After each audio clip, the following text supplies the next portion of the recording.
안녕하세요. 7주차 두 번째 강의입니다. 자, 오늘은 골재 중의 유해물 그리고 알칼리 골재 반응에 대해서 공부해 보도록 하겠습니다. 자, 골재 중의 유해물. 골재에 함유되어 있는 유해물이란 먼지, 점토 덩어리, 또 침리, 실트라고 하죠. 운모질의 미세 입자, 이탄질, 부식토 등의 유기물 및 화학 염류 등으로서 콘크리트의 강도, 내구성, 안전성 등을 해치는 물질을 말합니다. 이러한 콘크리트 표준 지방서의 장골재와 구름골재의 유해물의 함유량의 한도는 다음의 표에 이렇게 정해놓고 있습니다. 자, 표 4.13을 보면 장골재의 유해물의 함유량의 한도 중량백분율입니다. 점토 덩어리는 최대 1% 이하를 해야 된다. 그 다음에 0.08mm체 통과량은 3% 이내야 된다. 자, 0.08mm는 이게 호칭 지수라고 했죠. 실제 지수는 0.075mm. 남바는 200번째. 외워야 됩니다. 자꾸 여러 번 제가 반복하고 있는데 외워야 됩니다. 그 다음에 석탄, 깔탄 등의 밀도 2.0g/입방센치의 액체에 뜨는 거, 이거는 중요한 거 5%, 기타의 경우 1%. 그 다음에 염화물 0.02%, 이거 지난번에 외우자겠죠. 0.02%. 그 다음에 구름골재의 유해물의 함유량의 한도, 점토 덩어리 0.25, 그 다음에 연한 석편 똑같이 이렇게 제시를 하고 있습니다. 자, 다시 책 79페이지를 돌아와서 점토, 침리, 운모 이런 것들은 골재의 표면에 밀착되어 있지 않고 균등하게 분포되어 있으면 시멘트 사용량이 적은 빈배합 시 반드시 유해하지만은 않다. 오히려 10% 정도의 미세물질이 들어간 것이 유리한 경우가 있다. 그러나 골재의 표면에 밀착되어 있으면 시멘트 풀과의 부착을 해쳐서 강도를 저하시키게 된다. 그래서 유해하다는 것입니다. 덩어리로 되어 있으면 근습 또는 동결 융해 등에 의하여 덩어리가 파괴되거나 콘크리트 표면에 손상을 주기 때문에 유해하다. 이렇게 얘기하고 있습니다. 석탄, 갈탄입니다. 석탄, 갈탄 등은 가볍고 강도가 낮다고 합니다. 이 양이 많으면 콘크리트의 강도가 낮아지며 외관을 해친다. 그리고 석탄, 갈탄 중의 황성분은 물 공기와 반응하여 황산을 만들며 다시 황산은 석회본과 반응을 일으켜 팽창성 물질을 만들고 철근을 부식시킨다. 이렇게 얘기를 하고 있습니다. 다음에 연한 석편입니다. 연한 석편을 많이 함유하고 있는 골재를 사용한 콘크리트는 강도가 저하된다. 이들 골재는 일반적으로 온도, 습도의 변화와 동결, 융해 작용에 의하여 큰 체적 변화를 일으키며 콘크리트의 균열, 박리, 붕괴 등의 손상을 주는 경우가 있다고 합니다. 다음은 유기불순물입니다. 부식토, 이탄 등 속에 후민산을 포함하고 있어서 이것이 시멘트 속의 석회와 화합하여 석회 후민산 비누를 생성하며 시멘트의 소화 반응을 저해합니다. 그래서 이렇게 만약에 이 후민산이 많이 들어있으면 응결이 되지 않는 그러한 영향이 생깁니다.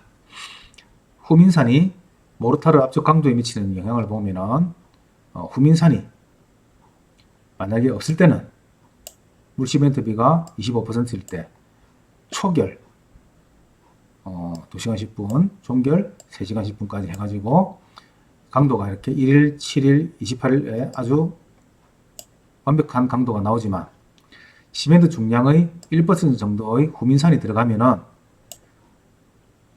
응결이 초기에 되지 않고 종결도 되지 않고, 그리고 아주 천천히 압축 강도가 일어나서 28일 강도에서 가더라도 많은 이런 강도의 손실을 가져온다고 하겠습니다.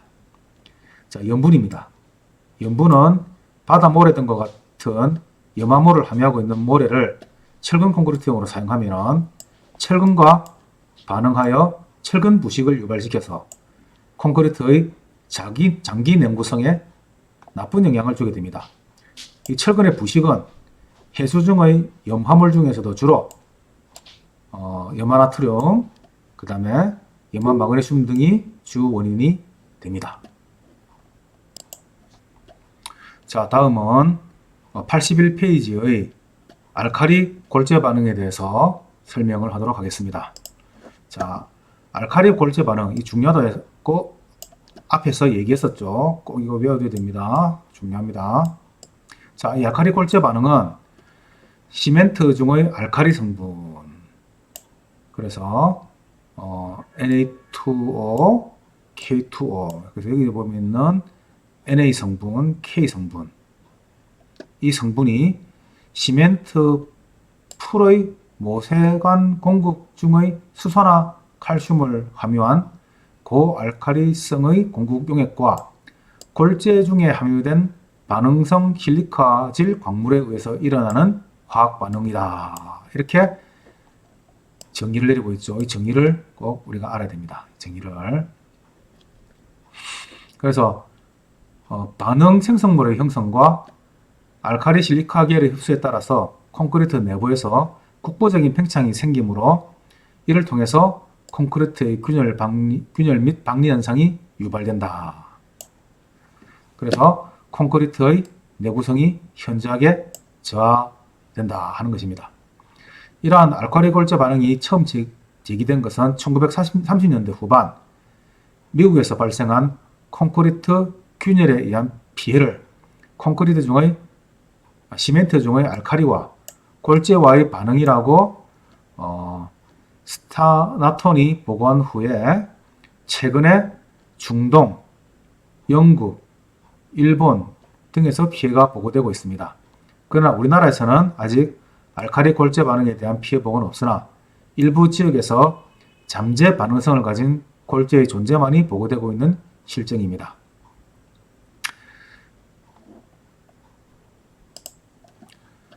자, 이러한 알칼리 골재 반응의 메커니즘을 보겠습니다.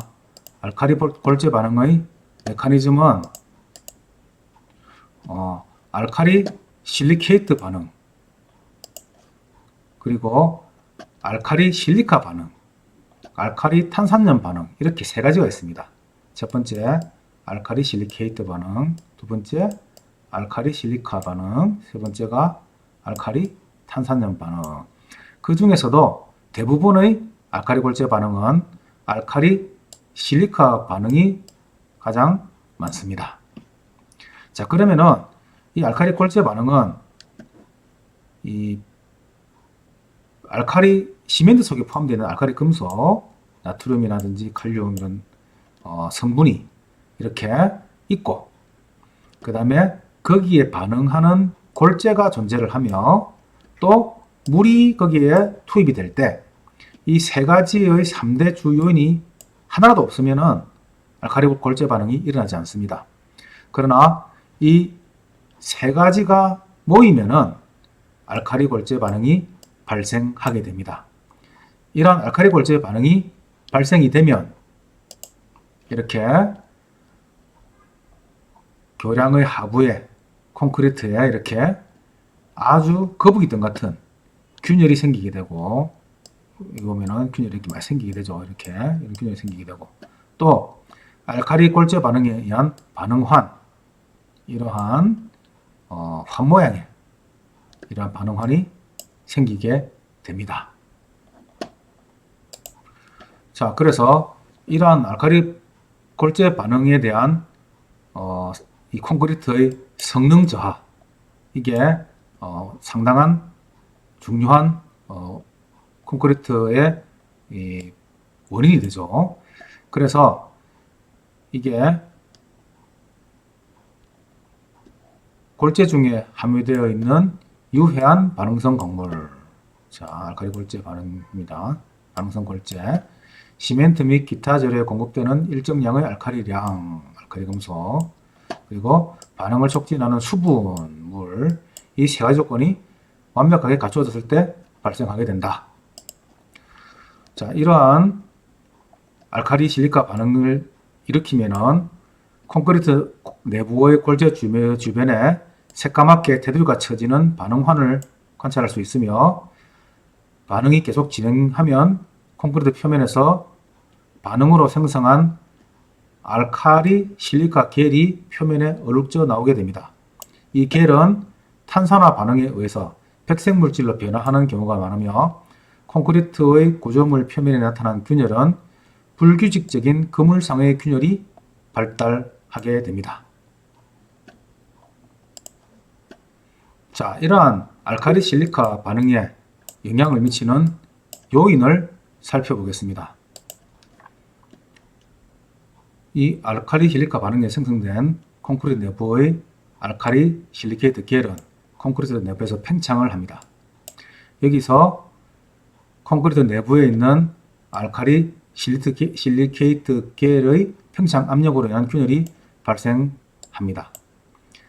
이 본래 알카리 실리카 반응은 고체와 액체 사이에서의 화학 반응으로서 알카리 실리카 반응에 의해 발생된 콘크리트의 팽창량에 영향을 미치는 요인은 많습니다.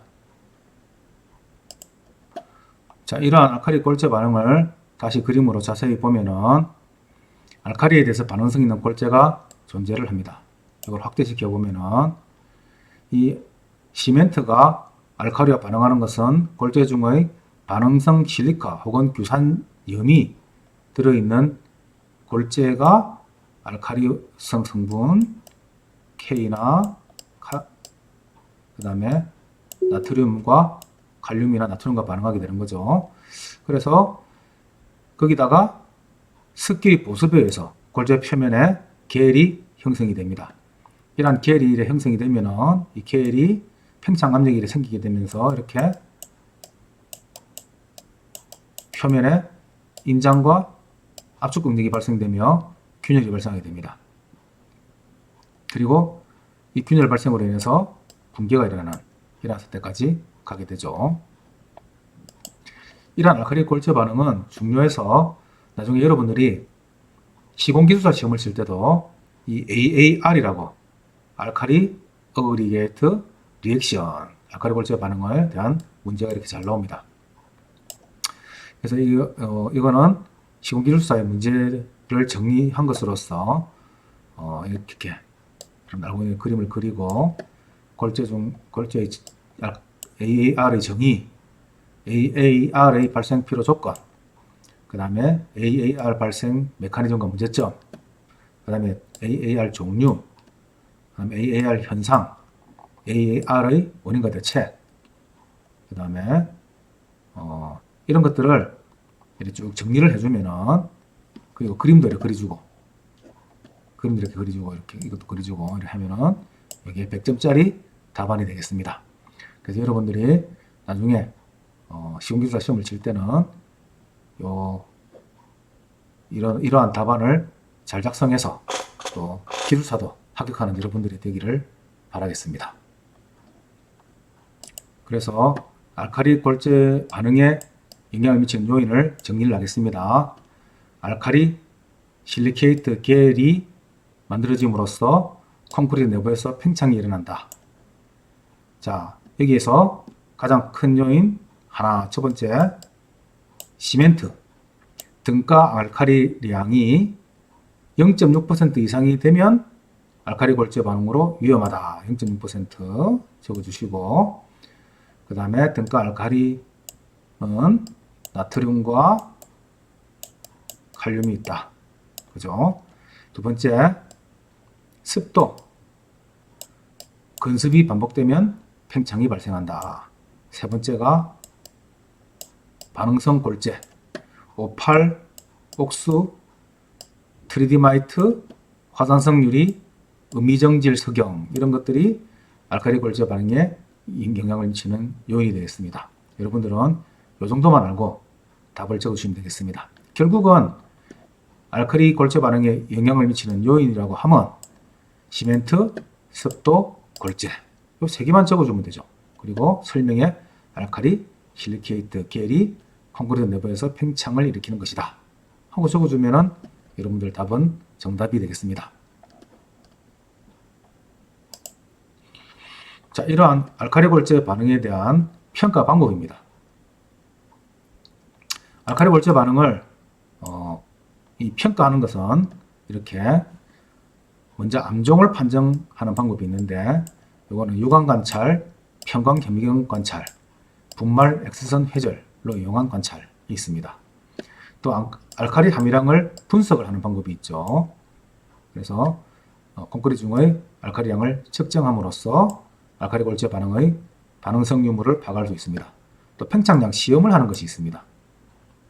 그래서 채취 코어의 촉진 팽창 시험을 실시함으로써 손상도를 추정하고 앞으로 진행될 팽창의 정도를 판단할 수 있습니다. 또 실리카 겔이 있으면은 골재 반응이 일어난 거니까 실리카 겔을 확인해서 콘크리트에서 발생한 습출물, 이 백화인가 또는 알칼리 골재 반응에 의한 생성물인 실리카 겔인가를 확인하기 위해서 실시를 하게 됩니다.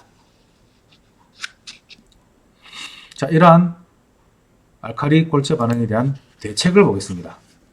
대책은 똑같습니다. 대책도 시멘트, 습도, 골재 이 3대 요인을 가지고 설명을 하면 바로 대책도 얘기할 수가 있습니다. 아까 0.6% 얘기했죠. 등가 알칼리량이 0.6% 이하의 저알칼리 시멘트를 사용해라. 또 습도는 콘크리트 표면에 방수성이 있는 피복을 두어 수분의 침투나 이동을 방지해라. 또 건습이 반복되면 팽창이 발생을 하기 때문에 이것도 방지해라. 골재의 반응성 실리카를 한계값 이하로 사용해라. 반응성 골재는 또 아까 오팔, 옥수, 트리디마이트, 화산성 유리, 음미정질 석영 이런 것들을 사용하지 않는다. 이게 대책이 되죠. 그래서 원인과 대책이 결국은 같은 내용이 되게 됩니다. 자, 다음은 경량골재에 대해서 보도록 하겠습니다. 페이지 84페이지 경량골재입니다. 경량골재 및 중량골재. 자, 경량골재란 무엇이냐? 콘크리트 구조물이 대형화, 장대화됨에 따라서 콘크리트의 자중을 감소시킬 필요가 있습니다. 이럴 때 콘크리트의 자중을 경감시키는 효과적인 방법으로 콘크리트 중의 대부분을 점유하고 있는 골재의 경량화를 통해서 콘크리트의 자중을 경감시키는 이러한 방법을 사용하고 있죠. 그래서 콘크리트 중량을 경감시킬 목적으로 기건 비중 2.0 이하의 콘크리트를 경량 콘크리트라 하며 이에 필요한 골재를 경량 골재라고 합니다. 다른 거는 경량화 시킬 수 있는 방법이 없기 때문에 골재를 경량화해서 콘크리트의 중량을 감소시키는 것이 되죠. 경량골재에는 천연 경량골재와 인공 경량골재가 있습니다. 천연산에는 경석, 화산석, 응회암, 용암 등이 있으며 인공 경량골재에는 팽창성 혈암, 팽창성 점토, 플라이애시 등을 주 원료로 하여 소성한 인공 경량골재, 또 팽창 슬래그, 석탄 찌꺼기와 같은 산업 부산물 경량골재 및 그 가공품 등이 있습니다. 그런데 천연 경량골재는 원래 약하고 모양도 나쁘므로 고강도를 요구하는 콘크리트 구조물에는 부적당합니다. 그래서 토목 구조물용 경량골재로서는 가볍고 강한 구조용 인공 경량골재를 대상으로 해야 합니다. 이 인공 경량골재는 공장에서 제조되기 때문에 일반적으로 청결, 강경하고 적당한 필도를 가지며 품질의 변화가 적은 것이 특징입니다. 그러나 공장의 제조 방법이나 품질 관리가 적당하지 않을 경우에는 이와 같은 양호한 품질의 경량골재를 얻을 수 없으며 이것을 사용한 경량골재 콘크리트는 소의 품질을 얻을 수 없으므로 경량골재 사용 시에는 양질의 제품을 선정해야 합니다. 자, 이러한 경량골재를 적은 비중에 의해서 분류를 해보면 이때는 또 적은 비중입니다. L과 M과 H로 나눠지죠. 그래서 장골재는 L은 1.3 미만, 그리고 H는 1.8에서 2.3. 그래서 L이 가장 가벼운 라이트, 가장 가벼운 경량골재가 됩니다. 구름골재도 1.0 미만이 L이죠. 또 실적률에 의한 분류가 있습니다. 실적률은 A와 B가 있는데 모르타르 중의 장골재 실적률, 구름골재 실적률 해가지고 실적률이 50%, 60% 이상일 때를 경량골재로 분류를 하고 있죠. 그리고 경량골재의 압축 강도에 따른 분류가 또 있습니다. 압축 강도에 따라서 압축 강도 400은 40메가파스칼 이상, 300은 30에서 40메가파스칼, 200은 20에서 30메가파스칼, 100은 10에서 20메가파스칼 이래가지고 강도에 따라서 분류도 하고요. 또 단위 용적에 의한 경량골재를 분류할 때는 15 하면은 1.6 미만, 17 하면은 1.6에서 1.8, 19는 1.8에서 1.2, 21은 2.0 이상이 2.0 톤 퍼 입방메다 이상, 이렇게 분류를 하게 됩니다. 자, 이러한 경량골재는 종류가 구조용 인공 경량골재, 비구조용 인공 경량골재로 나뉘어집니다. 자, 그래서 구조용은 아무래도 하중을 받는 것이기 때문에 어떤 강도라든지 이런 게 상당히 단단해야 되는 그러한 특징이 있습니다. 자, 무슨 말인지 이해하지 못했어요.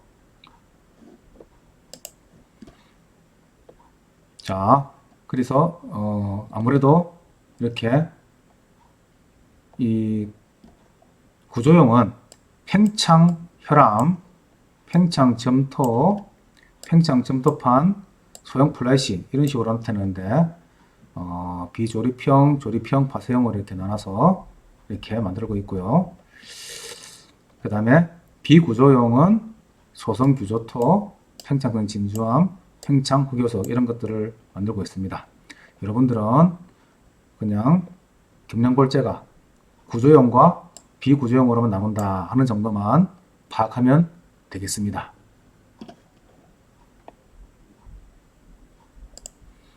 자, 이러한 경량골재는 비중, 흡수율, 단위 용적 중량이 또 정해져 있는데요.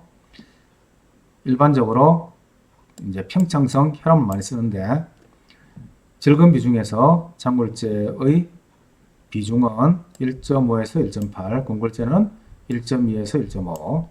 또 24시간 흡수량은 이 흡수율이겠죠. 양이 아니고 율입니다. 18에서 12%, 공골재는 6에서 10%. 단위 질량은 이것도 단위 용적 중량과 같은 말입니다. 장골재에서는 800에서 1200 kg force per 입방메다. 구름골재는 650에서 900 kg force per 입방메다. 이렇게 분류가 됩니다. 입도의 범위를 보겠습니다. 경량골재의 입도의 범위입니다. 자, 각 체를 통과하는 중량벽 분율을 가지고 이렇게 각 체별로 해서 이렇게 중량벽 분율을 이렇게 내놨습니다. 이 범위가 이 정도의 범위에 들어가도록 경량골재를 사용해라 하는 것입니다. 자, 내구성 및 불입률입니다. 불입률이 콘크리트 강도에 영향을 미치는 영향을 보겠습니다.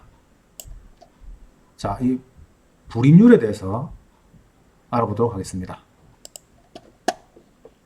자, 불임률이란 굵은 골재 중에서 불에 뜨는 정도의 가벼운 입자의 함유율을 말합니다. 이거는 꼭 알아둬야 되겠습니다. 자, 불임률의 정의. 또 묽은 반죽 콘크리트의 경우에는 시공 중 떠올라서 분리되기 쉽습니다. 이러한 입자는 굳지 않은 콘크리트에서 보통 골재와는 반대로 콘크리트 중에서 떠오르는 분리 현상을 일으킨다. 그래서 콘크리트의 압축 강도에도 영향을 미칩니다. 골재의 불임률이 10%이면은 콘크리트의 압축 강도가 약 10% 저하된다고 알려져 있습니다. 그래서 불임률이 강도에 미치는 영향을 보면은 대략 압축 강도가 28일 강도에서 불임률이 제로일 때 87.7 메가파스칼 정도 되는 콘크리트가 10%가 되면은 37.7 메가파스칼이 되죠. 그래서 이 41.7을 100으로 보았을 때 약 90% 정도의 강도가 되죠. 불임률이 50%가 되면 이렇게 32.3, 약 77% 정도, 0% 대비의 강도가 나타내게 됩니다. 그래서 이 불임률이 콘크리트 강도에 영향을 미친다 하는 것과 그 다음에 불임률의 정의, 이거를 꼭 알아두시기 바랍니다. 오늘은 여기까지 해서 경량골재까지 해서 오늘 수업을 마치도록 하겠습니다. 수고 많았습니다.